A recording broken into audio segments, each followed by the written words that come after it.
Kazakhstan is interested in cooperating with China's IT companies. This was voiced during the interview with the governor of the Astana International Financial Center given to Kazakh TV at the BOA Forum for Asia. According to Khairat Kelimbetov, the Digital Kazakhstan program is being successfully implemented in the Republic. However, projects in the electronic commerce have just started developing in the region. The partnership with the Chinese leaders of the IT industry will help accelerate the digital transformations in Kazakhstan. Приход китайских компаний, их трансфер их технологий для нас был бы.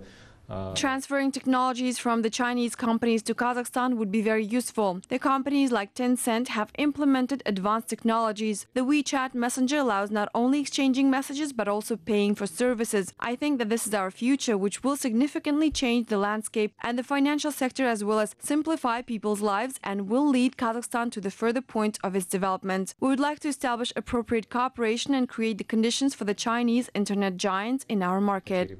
Наладить соответствующее сотрудничество и создать условия для прихода китайских интернет-гигантов на наш рынок.